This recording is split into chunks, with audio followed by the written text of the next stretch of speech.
I see you don't like to waste any time. Here. Hartmut smirked as he effortlessly caught the rare red face stone his younger sister flung at him. Dolores, always a sore loser, scowled at him before she returned her attention to the sketch pad and proceeded to ignore him. Or at least, she attempted to. Hartmut had very few things in life that he enjoyed, and one of them was infuriating his younger sister. Well, his adopted younger sister, but sister nonetheless. He clearly remembered that day years and years ago when she'd arrived at his family home as a dark-haired orphan, and he'd taken an instant liking to her. She had looked up at him with her large red eyes and had tried to hide her fear under a bravado that did not match her minuscule size. He liked very few people in this world, so he figured that she should be honored at being so distinguished. Dolores, however, did not share the sentiment. She knew him well enough to suspect that he was going to amuse himself by rubbing this wind all over her face. She was right, of course. In Hartz's mind, there was nothing worthwhile to do at the moment, and he was bored out of his mind. Bored, bored, bored, and it was only third bell. He took a seat on the chair opposite hers. He leaned back, raised the face stone up to one of his amber eyes, and peered through it, admiring the way the light shone through the precious ingredient that over the years he and Dolores always tried to win from each other through stupid bets and convoluted games. In this instance, he had said that Ob Ehrenfest would wake on or before the 12th day. Dolores, who worked in the castle as one of Lady Charlotte's guard knights and had heard no reports of Lord Sylvester showing signs of waking, had bet that it would take longer for him to awaken. After all, if Lord Ferdinand had thought that it would be necessary to hold a meeting with Zent about making Lady Charlotte temporary Ob, then she figured that Lord Sylvester's jury treatment would take much longer than just a few days. Well, she had lost. She'd lost by a single day. How infuriating! She doubled down on her resolve to ignore her exasperating older brother and continued working on her sketch, fuming silently, while Hartmut talked on and on, praising the red Hersphere stone, and himself for having been so accurate in his guess. And the beauty of the Hersphere does not dim even after all these years. See the spark of its hidden flame. The warmth of Gudul glows within it, pure, bright, and holy. And the exact blood red color of your eyes, too.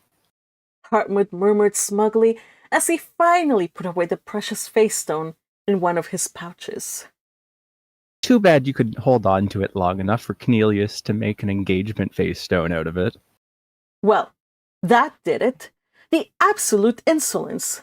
She stood abruptly, throwing her charcoal pencil and notepad to the ground as she did so, stalked over to his side of the room, whereupon she proceeded to hit him repeatedly with a cushion. She hit him hard. Despite only being adopted, her status as an archnoble gave her the power to stand up to him without social or factional repercussions. Besides, that was how they got along. He always got her riled up, and then he suffered the consequences. It was the same old story over and over again. Cornelius's face stone will be 10 times better than that lousy Hertzfire face stone. You'll see, she said, her red eyes gleaming passionately. Hartmut managed to get away, and thankfully Dolores did not continue her assault. Still, he grimaced a little as he rubbed his side. She had not held back, and not for nothing was she one of the strongest female apprentice knights, and had been distinguished as one of Lady Charlotte's guards. Very well, whatever you say. But speaking of which, where is your future god of darkness? I haven't seen him in ages. Dolores tossed her inky curls over her shoulder and returned to her seat. He is training. Hartmut gave her a look at such a vague response, and she clarified. He's been training really hard. I hardly get to see him, even on our days off. But it's fine because he says he wants to become stronger. I think that determination is quite admirable, and much better than having none, like you. But anyway, shouldn't you be in lead right about now? Hartmut scrunched his face, wrinkling his nose in disgust. I decided not to this time. They wanted me to help train a low-rank lady noble. Can you imagine? Pfft, preposterous. Dolores said flatly as she continued her sketch. Exactly. Hartmut said, ignoring her sarcasm. I, an archnoble of the highest echelon, am not about to demean myself in such a way. They can have someone else take on the task. I told them I was ill, so they sent someone else instead. You're impossible. Dolores said, shaking her head. Deep, deep down inside, she liked Hartmut well enough. He was always so hung up on status that he came across as really irritating. It was embarrassing to bring him places sometimes. Why? Just a few weeks ago, he had totally ruined her plans because of his stupid obsession with his own rank and importance, and he had caused no end of trouble because of it. It was common knowledge to all the girls in Ehrenfest that eligible lords were few and far between, with competition for the higher-ranked ones fiercer than all the others, even for second or third wives' spots. Dolores, however, was not content with just becoming just any wife. Oh no, whoever she married must be of a status so high that she would be able to hold her head up tall in high society. She wanted to be as influential among her peers as Lady Elvira was in women's society. In short, she wanted to follow Elvira's steps, and one day become her successor as the head of women's society in Ehrenfest. And what easier and more natural way to go about it than to marry into the Linkberg family? After many years of applying all her feminine charms and wilies on Cornelius, who luckily was yet unmarried, she'd finally managed to get him to ask her to embroider his cloak. The fight had been fierce, and she'd eliminated many worthy opponents in the battle. She had lost a few friendships on the way as well, but with the reluctant help of her brother, who just happened to be Cornelius's best friend, she'd been able to move forward the season of their relationship. The thrill of victory was short-lived, however, when an unconfirmed bit of knowledge reached her ears late in the summer.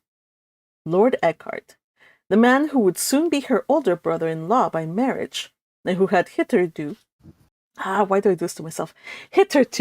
shown no signs of changing his bachelor ways, had suddenly fallen victim to the whims of the goddess of spring, and had become so besotted with a young woman that he had set her up as his mistress in a grand estate, and, so the gossip said, was even contemplating marrying her. Well, that certainly would not do. She used all of her intel-gathering skills, and even went so far as to bribe and threaten people across faction lines to get the information she sought, until at last she learned the identity of this woman. Yet, what she managed to learn was far from useful, and so she set out on one sunny day to a certain establishment in the lay nobles section, a so-called tea shop.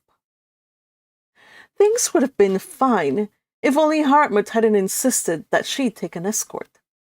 She was going with her attendant, but he said that was not enough. Despite his general indifference to everything going on around him, he was stupidly protective at times, and had insisted that Cornelius accompany her. When Cornelius heard her plans, he joined her, saying that he also wanted to know more about his brother's mistress, and then he asked Hartmut if he wanted to tag along. Of course, her brother did not pass up such an opportunity. What a drag. Dolores had dressed in her simplest dress, knowing that as an archnoble she would stand out far too much where they were going if she wore her usual attire. Her plan had been to do a bit of sleuthing, just to size up her competition. But with those two great oafs tagging along, discreetness became absolutely impossible. She had explained the situation in full, and yet they did not understand the need to be discreet. The moment they landed their high beast in front of the establishment, they began commenting to each other about the small size of the building and the narrow little lawn, and wondering things like, How do these people manage to live in such a small home? and Look at how close we are to the temple. How dreadful. they went up some stairs to the doors of the tea shop. Attendants opened the door for them before they reached the top step and welcomed them in. They were suddenly struck mute when they entered through the doors and found themselves in a grand foyer that astounded them in its ornate beauty. Sure, size-wise it was nothing special, but it was just so pretty. There was ornate crystal and gold leaf everywhere, and somebody had painted on the ceiling. Not only that, but it was cool, airy, and the smell of something delicious wafted in the air. The sound of feminine laughter and chatter, along with the sound of a harpsichord playing somewhere in the distance, reached their ears. It sounded like there was a lively party going on, and Dolores fairly vibrated with the need to go there as soon as possible. But before she could take another step, her attention was drawn to an attendant who wore a black dress with a small frilly white cap and a spotlessly white apron. The attendant blinked at them through her bespectacled eyes and looked down at her book, as if consulting it for something. She looked a little nervous, yet she stepped forward and gave them a perfect greeting. Lady Dolores, I do believe it is your first time joining us, yes? The attendant said once the blessings and greetings had been exchanged. Dolores nodded. It is indeed. Honored that you and your We are honored that you and his lordships have visited this establishment. Are you here for tea, or do you wish to peruse our store?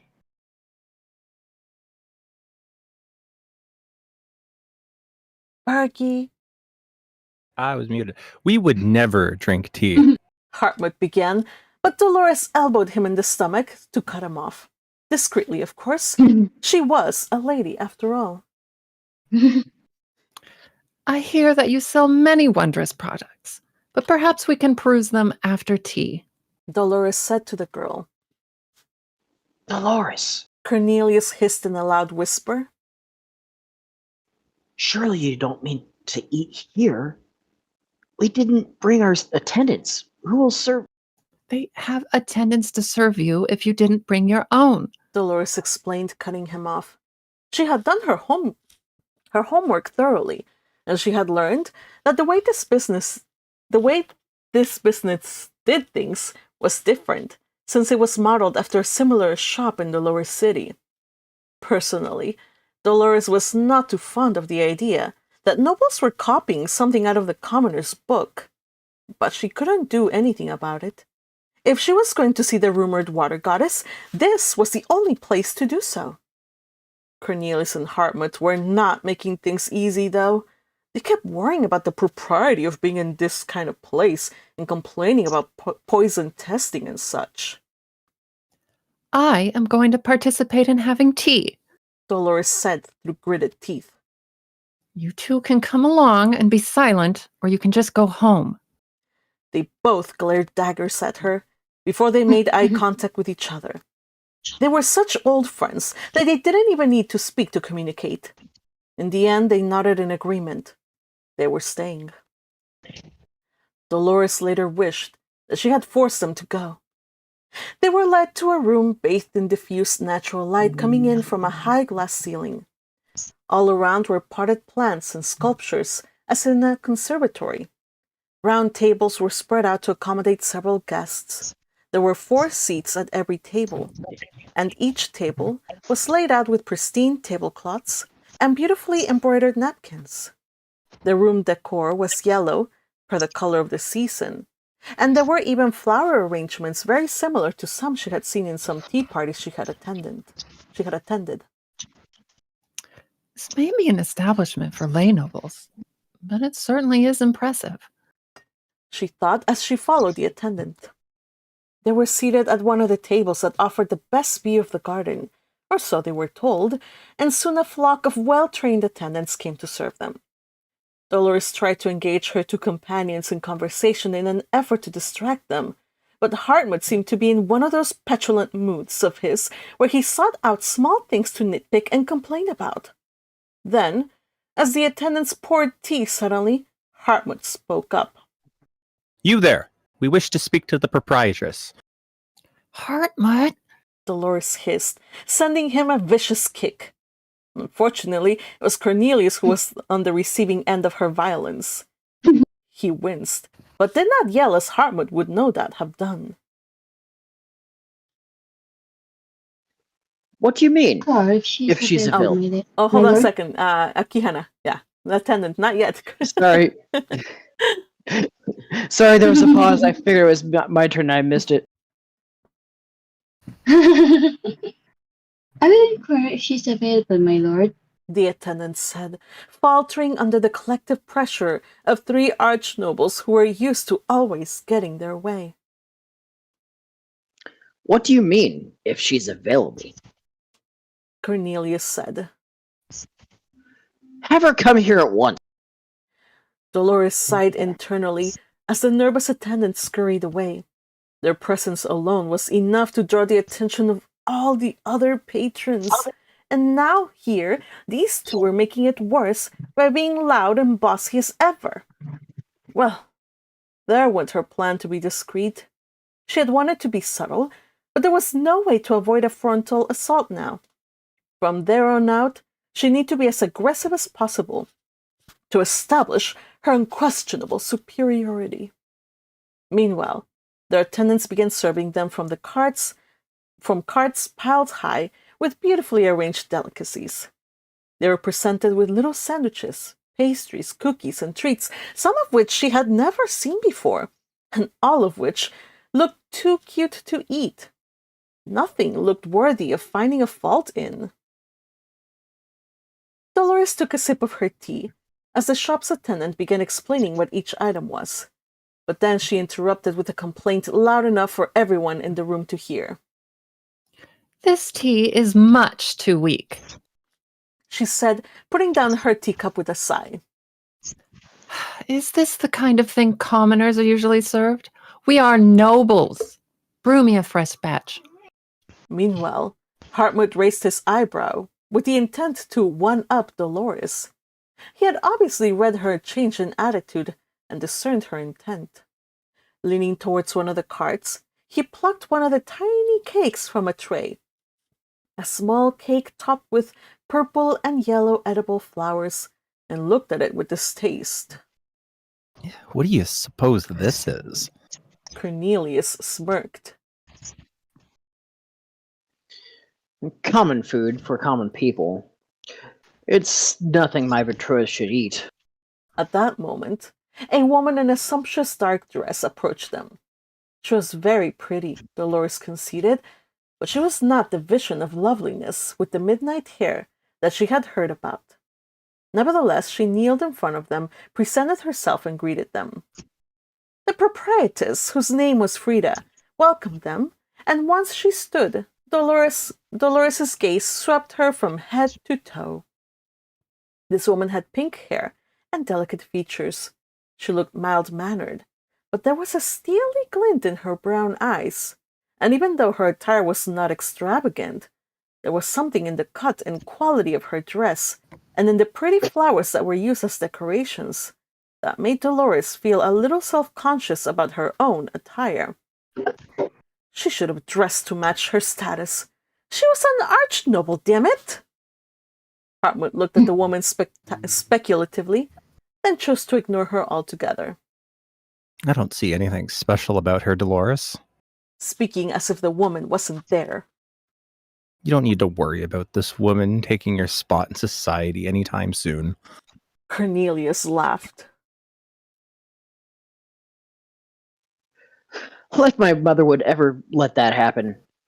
She would never welcome an ordinary girl in the family, let alone one of such lowly origins. Dolores looked at Frida.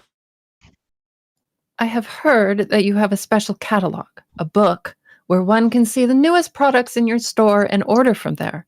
I wish to see it. Frida blinked once and nodded. Indeed. Ordinarily, it is reserved for our special patrons. However, I can make an exception for such exalted guests as yourselves. She looked at one of her attendants and gave her a signal. I hear music. Dolores asked and looked around. But I don't see anyone playing. Frida looked apologetic. My most sincere apologies. We currently have a private party over in the next room. If the sound grates upon your ears, I'll be happy to... No need. We can go ourselves. Hartmut said, rising suddenly. The woman widened her eyes. Excuse me? A private tea party, you said, right? I'm sure whoever is hosting will feel nothing but gratitude at us gracing their gathering with our presence. Don't you agree? Indeed. That is an excellent idea, dear brother. Dolores said, also standing. In all truth, she would never have taken things as far as interrupting a private party, but there really was no stopping Hartmut now that he was having so much fun. Plus, there really was no other way for her to find the mysterious water goddess. They were going for a very aggressive approach now. But my lords, my lady, you don't understand. Frida said, trailing behind them. Hartmut spun on his heel and drew himself to full height before talking down to Frida in a threatening murmur. Surely, you've got nothing to hide. But... They followed the sound of the harspiel and barged into the room where the music and laughter was coming from, and... Oh. There she was, Lord Eckhart's water goddess, sitting in a pool of sunlight with a harspiel on hand. Midnight hair gathered up with flowers and with soulful white golden eyes reminiscent of the moon. Her quarry was, after all, as lovely as the gossips had said. She was so beautiful that Hartmut was taken aback, stopping in his tracks the moment he laid eyes on her, such that Cornelius crashed into him. Somehow, that bothered Dolores more than she cared to admit. In any case, as she glanced around her, she saw that they had indeed crashed upon a smaller private party. There were around 10 women and their attendants, all sitting at tables that were far more splendid in their setting than the ones outside. They were all wide-eyed with shock at their sudden arrival. The room was a bit dimmer. The ceiling here was not made of glass, but it was no less splendid. It was just cozier. It was the kind of room one would just love to spend many hours drawing or reading or having chats with friends on rainy day, if you had any friends, and far from looking like a lay noble's house. The fine carpets, tapestries, and even the artwork in the walls were comparable to that of a drawing room in an archnoble's home, except, of course, for the fact that a wall was entirely lined by bookshelves. Hartmut shook himself from his stupor and took a seat, uninvited, at one of the empty tables. This is better. He narrowed his eyes as he peered at a table that was laden with so many cakes, fruit, and other delicious things that one could imagine the table creaked under the weight. I'd like to be served, and tell the girls to continue playing, he said to Frida. The proprietress had been frozen in shock, but she roused herself quickly, and Dolores noticed that she glanced over at the water goddess, who nodded back at her. So it was true. They were both running this business. And of the two, the water goddess might be the leader. Dolores, sit next to me. Cornelius, get them to bring you some food. You tend to get moody whenever you're hungry. Hartmut looked at the water goddess expectantly. Now, play. We wish to be entertained. The girl gave an almost imperceptible nod and proceeded to play the music as he had requested. While she played, the rest of the people in the room stirred uncomfortably, but eventually they all did their best to try to ignore them and pretend that they had never interrupted. Still, it was obvious to anyone with eyes that, far from feeling grateful for their presence, the three of them were a very unwelcome addition to this gathering. Unfortunately for them, the three of them outranked everyone present in every way imaginable. The girl played a familiar tune. She was skillful, and Dolores found herself admiring her techniques. As she listened, servants quickly poured tea and placed plates of food in front of them. However, Cornelius began complaining and saying that he wasn't about to eat food that hadn't been poison-tested, and had Frida herself poison-test the food for them all. Hartmut even ordered her around and had her fill their cups with tea, pile their plates with food, and bring them to them as if she was an ordinary servant. I don't like your attitude. He said, narrowing his eyes at Frida. Aren't you supposed to please your customers? How will your business fare if you don't strive to make them happy, huh? Cornelius, are you feeling happy? No, not at all. Cornelius answered. What about you, Dolores? You want to see a book? Did they never get one for you? Dolores kept her eyes on the water goddess, trying to see how she would react.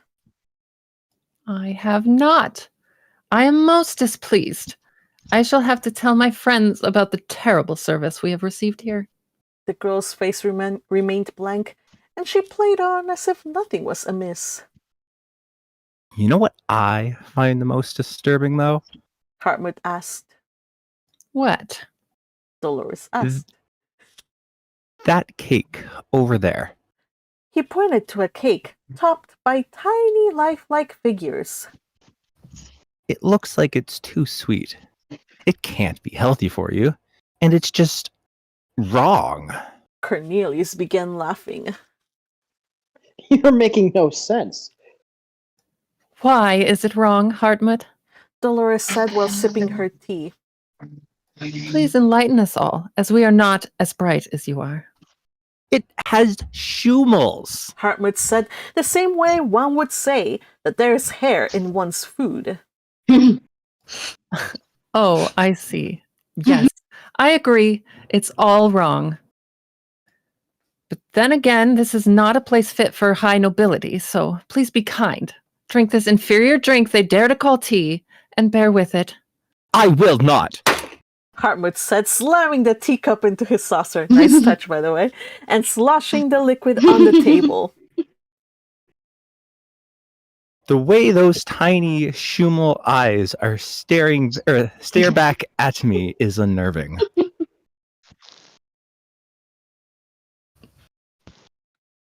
Patrick. Sorry, had to turn to the page. Shall I do something about them then? Cornelius said. Do. Hartmut said, crossing his arms and leaning back on his chair, looking on expectantly. Much as he always did, Hartmut always incited Cornelius, and Cornelius always got out of hand as his friend watched on gleefully. Dolores knew what to expect, and glanced at the water goddess, who remained as placid and unperturbed as before. Of course she was unperturbed. She did not know what Hartmut had just unleashed upon them all. Cornelius put down his empty plate and went to the table where all the food was at. He looked at everything thoughtfully before he grabbed a tart covered in white fluffy cream and honey drizzle and smashed it against the wall. Everyone shrieked in surprise. The water goddess stopped playing. My lord, Frida yelled. please. Wrong cake, Cornelius. Hartmut said. The one with the schumels, remember? Cornelius stuffed his mouth with a small sandwich before upturning the platter that held him. Then he did the same with the sliced pound cake. On and on he went down the length of the table, wreaking havoc, trying everything, even without even poison testing them, before destroying or turning things upside down. By this point, several of the people began to leave the room hurriedly, ushered elsewhere by Frida and some other attendants. You're too much, Cornelius. Dolores said, rubbing her temple in a manner of one exasperated. You're ruining the party and scaring everyone. Hartmut doesn't care about the sandwiches at all. It's the cake with the shoe meals. Patrick. Dolores, I'm sorry. Cornelius said, pausing from his endeavors. Have they given you your book yet? By now, all the people except the two proprietesses were gone, so it was high time she got what she wanted, and that was to get a chance to really see what this water goddess was made of. No. They said they would give me a copy of the catalog, but I haven't received it yet. I am heartbroken. Ah, I see. Cornelius said. I guess they really don't care about making their clients happy. Hartmut got up from his chair and stood behind her. He placed his hands on her shoulders. Cornelius, show them what happens when someone breaks Dolores's heart. Cornelius finally seized the cake with the shoemills and then gleefully smashed it upside down against the floor. It made a spectacular mess, and the glass cake base shattered loudly on the floor. Suddenly, the hands at her shoulders seized her painfully. What was more, she felt a heavy pressure in her chest that suddenly made her breathing difficult. She glanced over at her fiancé and saw Cornelius doubled over. They were being crushed! Don't you think you've done enough? Came the cold voice of the water goddess. I do not know what your Purpose. I do not know what your purpose is, but you've better stop now. Dolores felt Hartmut trembling behind her. His grip on her was now beyond painful, especially after the pressure increased at her final word. Myne! Frida said, running over to the water goddess, whose gold eyes were now a mix of rainbow colors. Are you crazy? You can't crush customers. They are nobles. No noble would conduct themselves in such an appalling manner. Her cold voice rang out as if her statement was obvious to the most ignorant child. Never. You have got to stop. The water goddess did not stop. In fact, she increased her crushing on them all, and Dolores found it impossible to breathe. When she looked at the eyes of their assailant, Dolores trembled at that cold gaze that was devoid of passion. Nearby, Cornelius was writhing on the ground, groaning in pain. Then she realized that Hartmut had wrapped himself around Dolores as if to protect her. But it was futile. He couldn't save her from such a crushing. She's going to kill us. Dolores choked out to Frida. Stop her. Frida's eyes widened, and she blinked quickly as if remembering something. She retrieved from somewhere a face stone that Dolores, an avid hunter, was very familiar with. She owned one herself, so she knew that Rozemyne face stones were extremely expensive because they were not only very hard to acquire, but they had an extremely high mana capacity. Frida slammed the face stone on the water goddess's forehead, and Dolores felt an incredible sense of relief when the force of the crush suddenly abated. However, her relief was short-lived because she saw the Regenvogel suddenly glow a golden color, and before Frida could remove it, the thing exploded into gold dust. Myne! Frida yelled as she applied another face stone. Get a hold of yourself, please! Days later, when Dolores reflected on this event, She wondered at how Frida, who had been so mistreated by them, was actually the one that saved them all. Frida, having no other way to get through the water goddess, suddenly hugged her, and just like that, the immense pressure was removed from them, and it was all Dolores could do to not fall forward on the table to catch her breath. Hartmut collapsed in a nearby chair, limp and exhausted, while Cornelius was barely conscious. It seemed she had underestimated her opponent, but the water goddess, Myne, had no idea that doing something like this was guaranteed to get her on Hartmut's and Cornelius's bad side. They would never forgive her for this. Dolores did not want them to get involved. This was her problem, and it was up to her to solve it, and up to her to destroy her enemy. Myne, the water goddess, was declaring herself as her nemesis. Dolores was not about to cower at such a challenge.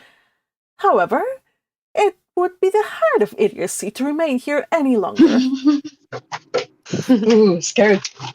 They're scared. Scaredy. Let's Yeah. go. She said, standing up on shaky legs. I do not like this cursed place.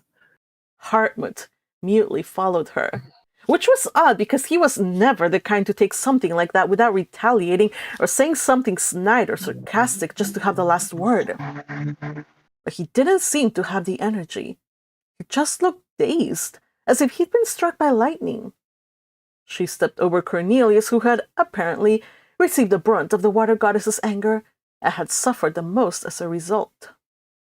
Dolores nudged him in the ribs with her boot. Come on. She said, and extended her hand down at him. Hartmut did the same. Cornelius feebly took their hands, and together, with a burst of body strengthening, of course, they pulled him up to his feet. Cornelius was in some kind of stupor. He nodded in agreement when she repeated that they should go back home. Both Dolores and Hartmut supported him, but before they left the room, Cornelius turned. You'll be sorry. Cornelius said spitefully, as blood dripped from the side of his mouth. Then he grabbed a random book off the shelf and thrust it at Dolores's chest. Here's your book. Let's go. She's strong. Incredibly so. Was the first thing Cornelius said when the three of them met again and broached the subject. I thought I was going to die. Hartmut agreed. I believed I glimpsed the light of the greater heights. He paused and then murmured to himself something that sounded like, It was glorious. Painful, but glorious. but there Not was so much. right. But there was And no. so Hartmut's obsession begins. Just a bit later than in canon. Oh, it hurts so good. Not just that. It is descent into masochism, apparently. Well, we'll talk more about that at the end. I will address that. There was no way that her older brother had enjoyed being at the receiving end of the crush, and Dolores attributed her faulty hearing to the ringing in her ears that the crushing had given her, which had yet to go away. Not an ordinary water goddess. Dolores said, and then she showed them what she'd called them over to talk about. You know the book you got off the shelves, Cornelius? Yeah. Was it not the one you wanted? No, but I believe this is far better. Dolores said with a smile. I think Lady Elvira might find it very interesting. It has not been sanctioned by the duchy, and its contents are of a most scandalous nature. Would you kindly deliver it to her with this letter? Sure. Cornelius said, and then after a short pause asked, You don't think that we will be welcomed there again, do you? Hartmut laughed. Sorry. Fergie, that's a Heartwood line. It's just not highlighted. Yeah. Oh, dude. They'll poison the food for sure if we so much as show our faces. Just as well. There's nothing there for us. Let the lay nobles have their own partly delights. Paltry? Cornelius laughed. Paltry. You're joking. I've never tasted such food. In fact, I'm tempted to send over a servant to... No!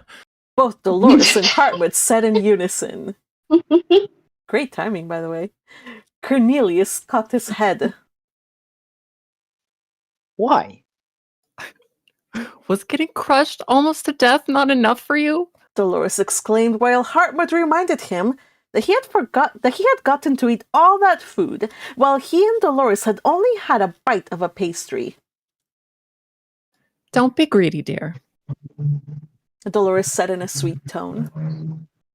I promise to send you every day something delicious for you to eat. Things more delicious than anything you tried in that place. Oh, you'll do that? Cornelius said with a pleased grin.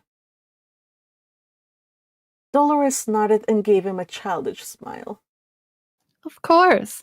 I'll send it to the Knights' barracks so you can enjoy them after training. The days passed, and they never spoke again of their trip to the accursed tea shop. It was for the best. Dolores continued her investigations in private, however, and sent lower-ranked attendants to the tea shop to spy and get whatever information they could about Myne. They also purchased many delicious treats while they were at it.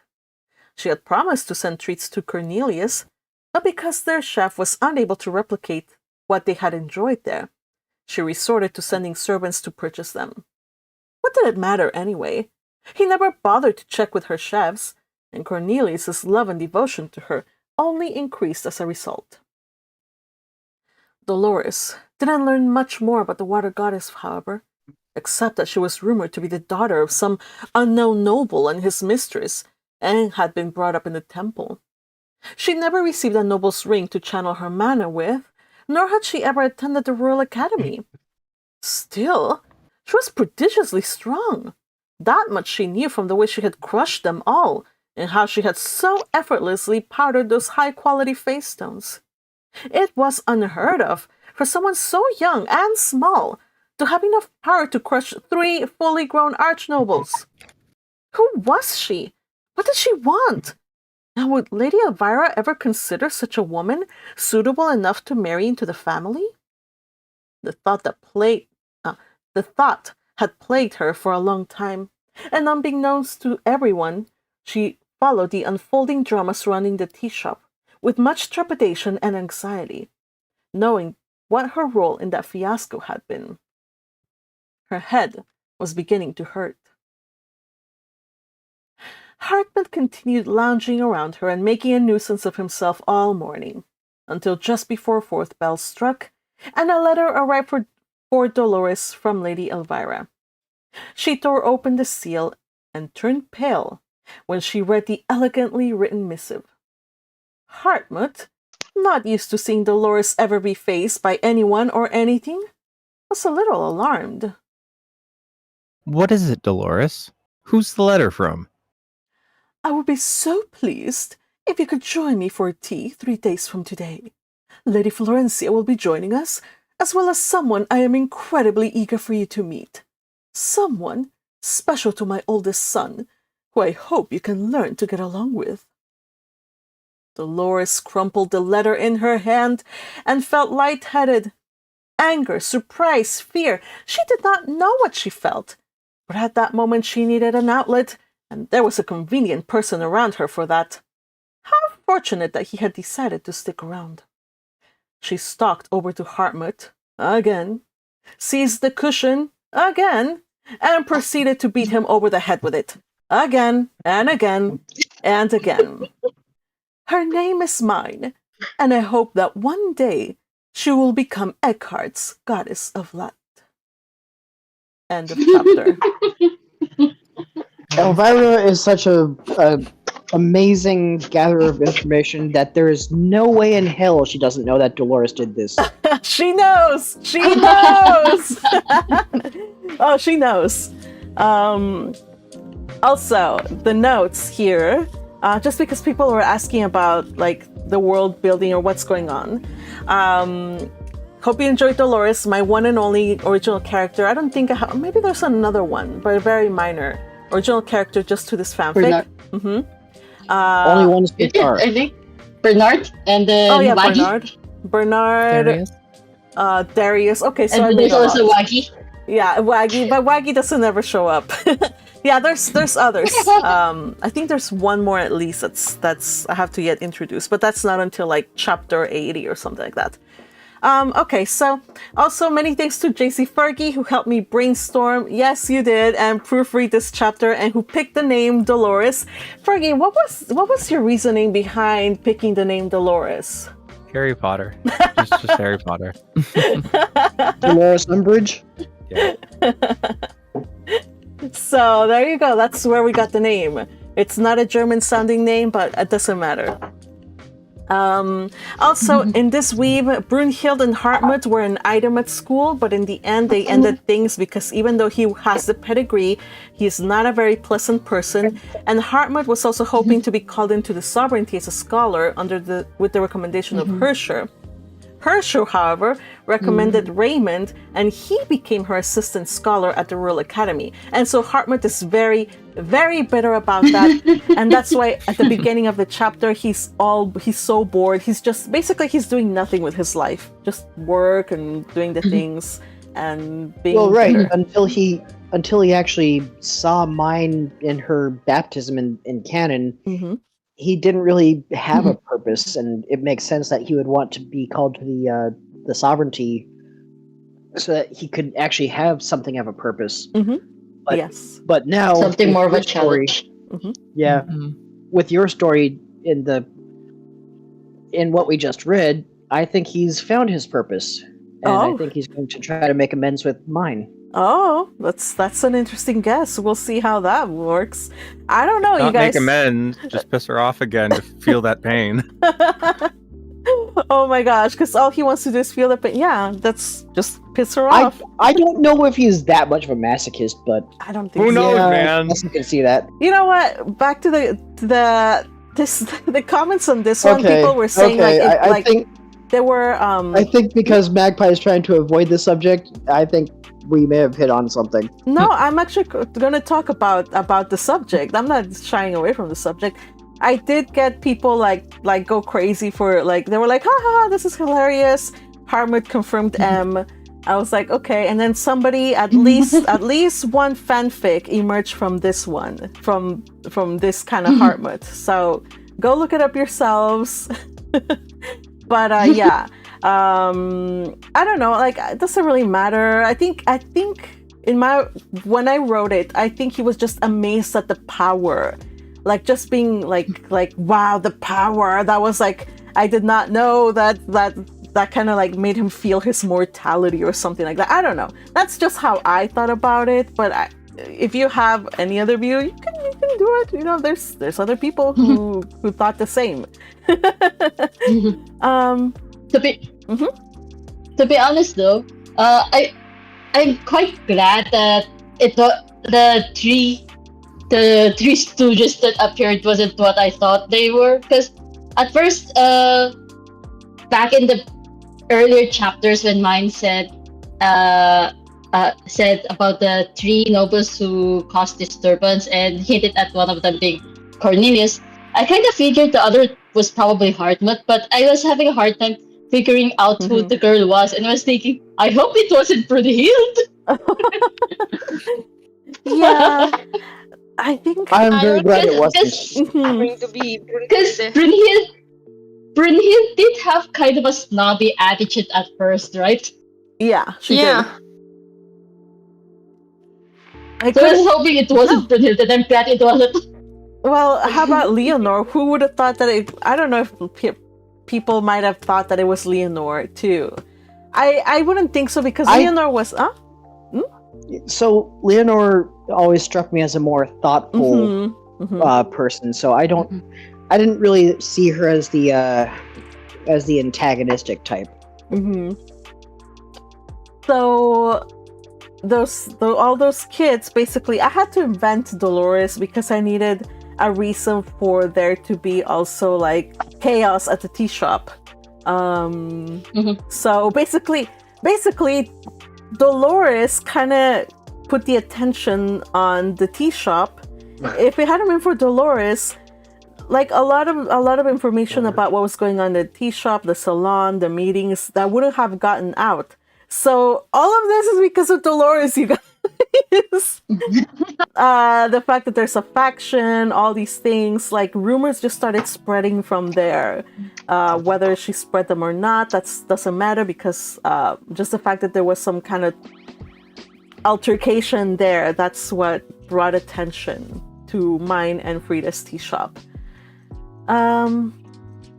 So what do you guys think of Cornelius and how he turned out in this weave? He's a lot more stupid. Stupid, childish. Okay. Well, so I think it's been said in previous chapters that Cornelius. Oh yes, we did talk about this. He didn't have to exert himself as much in this timeline as he did in the canon timeline, because he didn't have to help tutor Angelica, the brick wall that she is, in actually passing her courses. So yeah, it makes sense that he would be foolish and immature in this timeline. Which also made him unappealing to Leonor. Oh, yes. Yes, that makes sense too. I wonder what happened with her. It is interesting, though. This is almost like It's a Wonderful Life, where we just see how people's lives ended up without noble Rozemyne, and yeah, not many people are better off. Yeah. That sounds like a movie I should play during our holiday Christmas season. time, yeah. Put it in there. Schedule it. So I see that people on the chat are Teal. Here is Teal. That awkward moment when you realize that a commoner has more mana than the Archduke. Oh, yeah. I just imagine Cornelius on the ground twitching, kind of foaming at the mouth. I don't know. And almost like Bad Santa. Almost like Bad Santa, yeah. Well, I have a question regarding that, because I kind of wonder how much sort of like energy, I guess, they would have had to deal with in their training. Because Cornelius, he trained to be a knight, but even still, crushing is a very inefficient way of using mana. So, like, how is it comparable to like a strong compressed attack or something like that? But also, it's like held over a long form of time. I don't know. Well, it's described as only being effective against opponents who have less mana than you. Though, of course, I'm sure they have magical circles that can help disperse the effect. But I'm sure that since Myne hasn't shared her compression method in this timeline, which I saw mentioned in the chat, I'm sure that she has far superior stores of mana than most people here. Oh yeah, not disagreeing with that. I'm just saying, like, in comparison, just like Cornelius is a knight, like, but how much difference was his training to what he just experienced right there? You know, that's just kind of where my headspace is right now. Yeah. Oh, yeah, I'm thinking sure that... in my mind. Hold on, Kihana first. Kihana first, Patrick, and then you can talk. Yeah. Yes. In my mind, imagine the crushing effect. Kihana. First Patrick, Oh, and sorry. then you go. Oh, I thought it was... I didn't quite understand that. See? I'm sorry, Magpie. I thought you said Akihana first and then me. But yeah, I also thought Akihana first, so that's why I just spoke.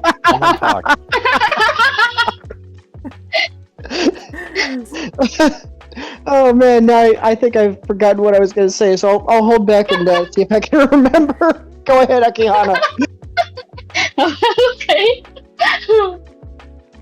Anyways, what I was going to say is, in my mind, what the crushing effect, I always imagined it's something like either a blend of something between having the air sucked out of you at the same time, like a bunch of boulders crushing on top of you. Oh man. That's why Yeah. that kind of movement, like oh, like there's something heavy on your shoulders. On top of that, your lungs are being squeezed out of air. That's how I always imagined the crushing. Oh man. Kind of sounds like when I have a cold and it feels like there's a weight on my chest. Speaking of crushing, Crusher is having a field day today. You had me at the word crushing. But I think I remembered what I was going to say now. Okay.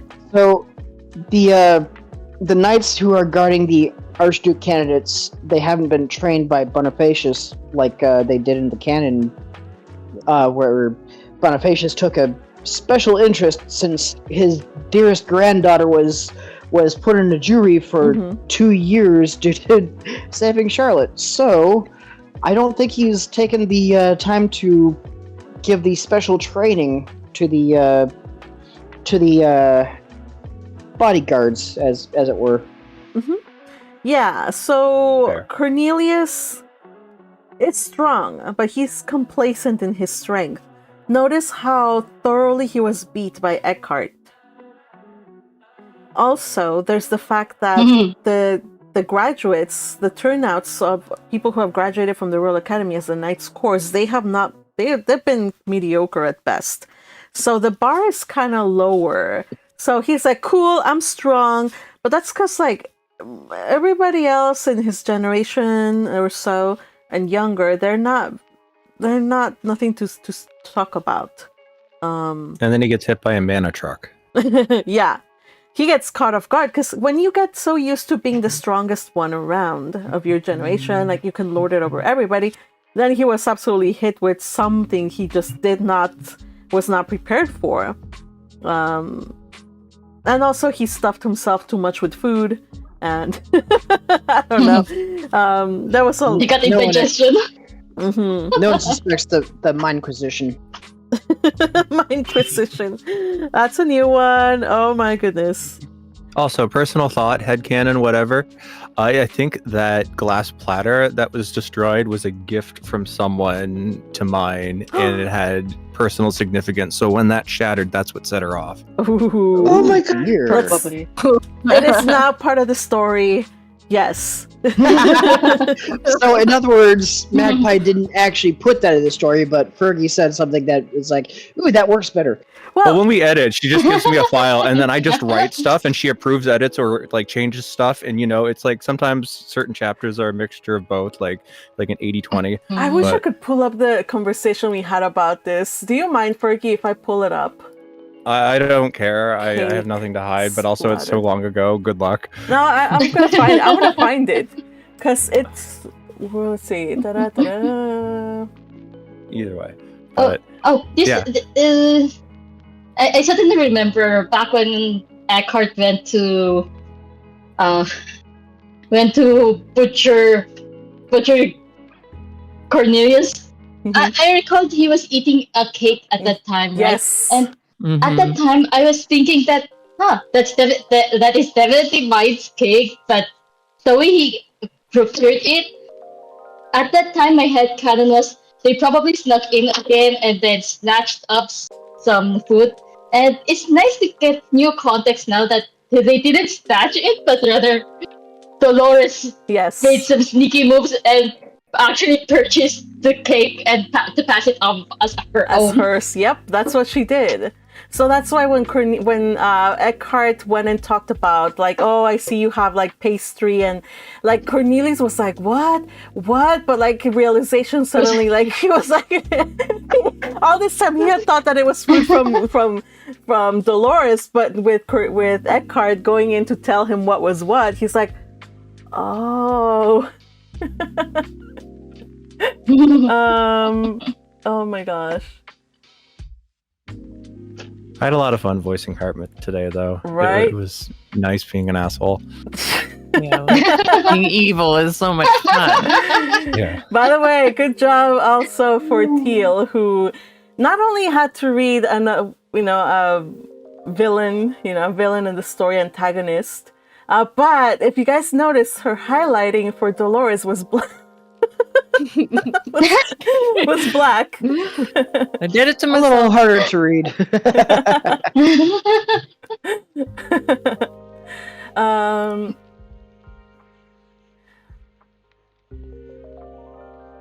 Here's the conversation. So yeah, Fergie is actually the one that wanted him to be an a-hole.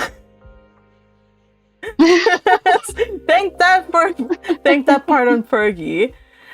Says, oh god, just have both Cornelius and Hartman come across as the evil preppy douchebags high school villains. And I said, who be an a-hole? And then he answered, I'd say Hartmut. Oh, here it is, Fergie. Like, flip her cake upside down and laugh about it as they walk away. All right, so there you go. That's kind of where we had the idea of flipping cakes, smashing cakes. I was like, let's go all out. Not just one cake, all the cakes, all the sandwich platters, all the food. It shall all be flipped upside down. And yeah, So there we go. If you have a problem with what was written about Hartman and Cornelius today, you know who to blame. I'll take all the fault. I'll do it. Yeah, Blame yeah. me. He can take it. I just went along with the plan. All right, so that was the end of chapter 29. It was a fun one. Next time when we read, it's a Wednesday, so we'll be reading on Monday. We have a longish chapter. Oh yeah, what's up? Yeah, I wanted to ask the people in Discord and in chat if who their guesses were about who Cornelius' underage fiance was. Because at the time I was thinking, could it be Bertilde? Oh no! Because she was the only character that matched the age range. But Bertilde She's the only is character I could tiny. think of, the only art novel I could think of that matched the age range. Well, No, that's right. No, it's 'cause, not I mean, so every time I think So of I was wondering- Bertilde, I think of a much smaller, younger girl. But yeah, in this timeline, she's Mhm. definitely older. Mm-hmm. Yeah. Mine is older than they are. No, wait. Mine is still younger than Cornelius, though. She's only 1 year older. So, And Hartman. yeah, Hartmut. They both graduated the same year, so... How much? Hmm? Dolores. Dolores? She is, at this point in time, she is going to start her 4th year in the Royal Academy. So there's a very wide age difference between her and Cornelius. But there's a reason for that. But she's a very strong girl. She's a very tall girl. She basically already looks all fully grown up. She's already a knight, very strong girl, but she's still very young. And there's a reason for that. I won't go into it because I'll cover it later. But yeah, she's... Oh, and also one more thing. I was when I read this chapter for the first time, I was fully shocked and horrified at the scene with all the case and stuff. Like I was like, can't believe it's happening. I was looking at it right in front of me, and I'm like, no, you can't do this. Yeah, I see. Crusher says, "Ayo." Horrified at the scene, says Yukihime. You said put in there. Also, by the way, Crystal Waterstar points out Fergie's sound effects. Nice one with the sound effect. Putting down your teacup. Yeah, that was fun. I just have a little glass on my table, so it's just like, ah. I hope you didn't smash it. Oh, no, it's You fine. were reading Hartmut, not Cornelius, so. There was a little throwaway line I decided to put in there. I don't know if you guys caught it, but when they went into the salon and Hartmut stopped dead in his tracks, when he looked at Myne, and Cornelius bumped against him because Cornelius is, he's an idiot in this one. But just the fact that he was like so like stunned when he saw Myne, Dolores was like, I don't like that. So, what do you guys think? She gets jealous. That line kind of threw me off. The one where Dolores said she doesn't like it. So I was wondering, is her relationship with Hartmut more than what it seemed? Like, does she have like secret, undiscovered feelings for her adoptive brother? Are you saying that she might be a brocon? Oh my gosh, there it is. Maybe there it is. Because let's face it, in Yurgenschmidt, you're allowed to marry your adoptive siblings. So, and when we see their interaction with each other, my mind is thinking, if it wasn't Yurgenschmidt, I wouldn't think much of it because it seems like your ordinary sibling interaction. But in Yurgenschmidt, I have to scratch that notion away and think, is it just ordinary sibling relationship, or is there something more boiling underneath that they're just not acknowledging? Makes sense. Yurgenschmidt doing Yurgenschmidt things. In this case, I want to know because, like, if anybody caught it, yeah. It seemed like that at the beginning of the chapter, even before that. Really, They have a good rapport, even though they're adoptive. yeah. It was a somewhat recent thing. Crusher, Red Tempest. I'm expecting one of you two to make a meme because you know exactly what just happened. Dolores is broken. It's canon now. Thanks, Magpie says Red Tempest. Dolores is jealous of Myne's beauty. So So that's what I was thinking. Like, is she jealous of the beauty or what happened? But like when I wrote this, I was like, these two are like trying to. They're like siblings, so I just put sibling energy. Like, when you have your sibling, you like absolutely get on each other's nerves. They have this competition thing going on with the face stone. So she hits him. And so I just wanted it to be like funny siblings thing. But also it's fair if you think about it that way. Later on, I was like, this could also be interpreted as like there's something different there. It was a face stone meant for an engagement face stone that they keep tossing back and forth. They keep tossing back and forth a face stone of sorts. I hear some giggling there. It's almost as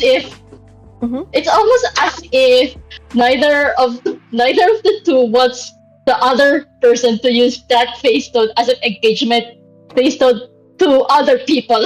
It almost has that kind of undertone to it. Yeah. Oddly enough, well, not oddly enough, eventually I'll go back to the face stone. It does have some meaning. That's why they keep tossing it to each other, trying to win it from each other all the time.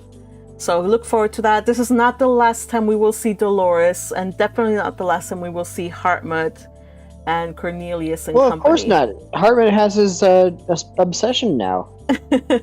Right. So what about Dolores' letter? Hi Remy points out the letter. It was inside the book that Cornelius was reading. So Cornelius, being Cornelius, he forgot the book in the table with the letter and just went off gallivanting, whatever. And then that's when his mother found the book.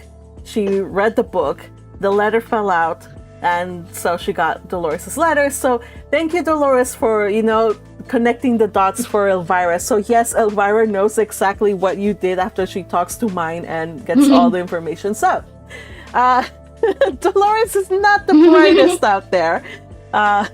In hindsight, she probably should not have, given away the evidence. Given the book.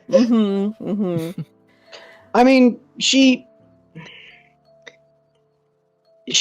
up against a woman who is excellent at gathering information, and I don't know where I'm going with this, so I'm just gonna leave it here. And Oh, It is. that's why. mhm. Okay, on YouTube, people were asking Crusher and Red Tempest to create a meme with Dolores, and then Red Tempest said he doesn't have an image of Dolores, and then someone suggested to ask you for it. I mean, Oh. Crusher suggested to ask you for a reference picture. A reference picture. I only have a reference image of Dolores when she was a baby. I'm thinking Wednesday Addams. Did you guys read that one about the girl who was adopted by her stepfather's a duke, the manga, and she likes muscles? Leonie likes. It's somewhere in there. I But have no idea. well, for those of you Korean webtoon readers, there's one about a girl who was adopted by like this duke, and then she has dark hair, curly. There are multiple ones Yeah, I with know. adoption. Dang it! I I know. But basically, she has dark curly hair. She wears it in a ponytail, and she has red eyes. That's Dolores. She's very tall. She's a very athletic build. That's Dolores for you. So, you can So not Wednesday Addams. not Wednesday Addams. The only Korean manhwa character I can think of that even closely matches that is the main character from the Monster Duke's daughter. Oh, That's the only one I can think of. Monster Duke's Monster daughter. Duke's daughter. Oh, Just Lottie. think a girl with black hair and red eyes. she's cute, but she doesn't have it. She doesn't have that. She's supposed to be. I just looked her up, but it's not her. I forget her name. Duke. Adopted. Lion. Do you have any idea how little that narrows it down? Adopted daughter Leonora? No. Title. I became the male lead's adopted daughter. That's the name. I became the lead of a male adopted daughter. Here we go. So I'm showing it on YouTube. Yeah. And her name is. It'll probably take some time to show up on YouTube because I'm still seeing your title page. Yeah, it's. Same. I became the male lead's adopted daughter, and I have the picture there showing. So whenever you're able to. So that's Okay. Yes. that is a tiny Red, Dolores. Red, give me a nice little meme here. Oh, okay. Where is it? Hangout room. Hangout room. The chat here. Oh, ever since I was adopted, I have loved my Oni-chan. Oh my gosh, which one's this one?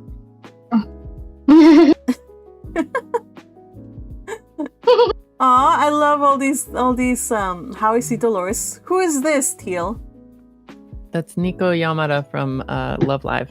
Aw, haven't seen that one. Okay, so thank you for the meme. That was really quick. Wow. Why do I? I'm Red is our surprised. meme lord for a He reason. is the meme lord extraordinaire. Thank you very much.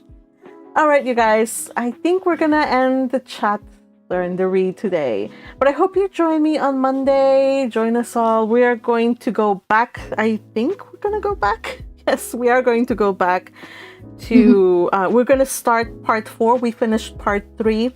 This is part 4. So part 3 was like kind of like the Myne has to start all over again, has to whatever, goodbye. I guess part 4 is kind of like moving on and living with her life. We still get some Ferdinand and stuff, but Myne has to do other stuff in her life. There's a lot of stuff going on, you guys, so she has to deal with that. So the Ferdinand ship has totally sunk now? Not necessarily, but I've changed the focus to Myne now that she is now working with Elvira. She's now going to be working with Charlotte, Florencia, all of that stuff. She's going to start to grow into her own. So I focus a little bit more on that. So I hope that you are there. I mean, check it out. don't forget that she showed a lot of progress in acting and behaving like a noble last time we had a POV of hers. Yes. Yeah, with I mean, in with- this POV, even in this chapter, Myne acted more like an arch noble than the actual arch nobles. yeah, she did. It helps that she crushed them all. That also shows her her authority over them. So anyway, I hope you don't hate too much on this trio of idiots, because they are going to come back, and we are going to have pretty soon a the next one might be a Hartmut POV sometime soon. We'll talk about it. You'll see when we get there. But yeah, I have lots of fun with this one. Thank you everybody who read. By the way, today we had Dolores was read by Teal, Hartmut was read by JC Fergie, Cornelius was read by Patrick, The Attendance was read by Akihana, Frida was read by Yuki Hime, Myne was read by Little Butterfly, and I read Elvira. So thank you again for everything. You guys did amazing, and we will see you then on Monday. Say bye, chat. Bye. Bye, chat. Sayonara, chat. Adios. Adios. Matane. Matane.